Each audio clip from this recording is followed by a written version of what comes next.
In the Colorado Dinosaur Preserve, there is a lot of Mononychuses, and there's a lot of predators who also want a piece of Mononychus. The predators must be careful, wary, and wily, because much like roadrunners, they all have their coyotes, and the Mononychus' coyote is a small predator by the name of Quilmesaurus.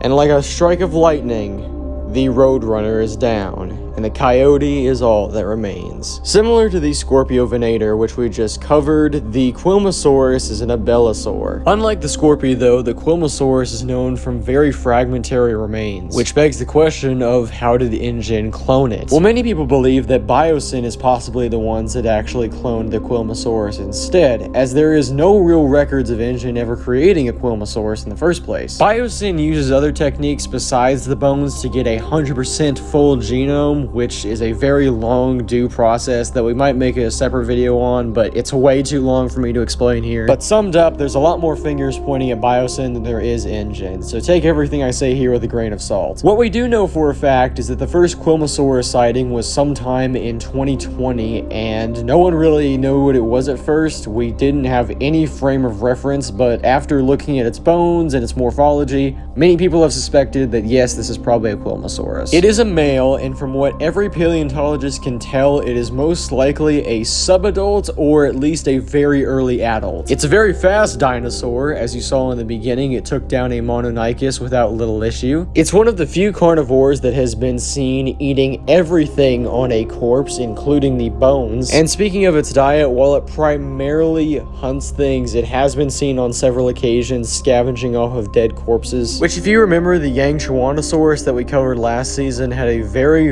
similar role in the Colorado Dinosaur Preserve. However, since then, the Yangchuanosaurus has been moved out actually, so the Quilmesaurus is now the one that fills that gap. Although it does have competition with other predators. In fact, this territory that it's in is currently owned by a different dinosaur. A different theropod actually, and one that is significantly larger. Terra the Concavenator makes yet another appearance, and she is not happy.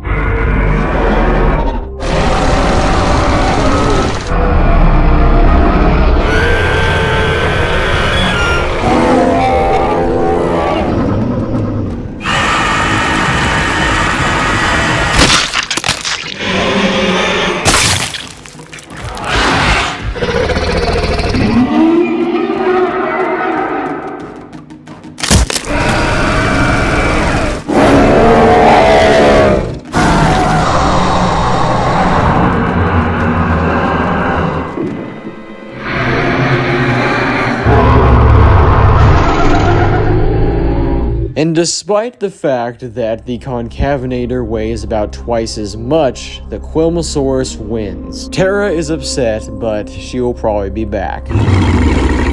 As for the Quilmesaurus, it will probably stay around this Mononychus for another day or two, defending it from other predators. Terra is only the first of probably many other carnivores that will smell the dead, rotting flesh and think of it as an easy meal, but they will be wrong. But that is all for this video. Thank you all for watching, and next time we will probably be covering yet another carnivore, and this time probably a larger one. However, as always, remember, if something chases you, run.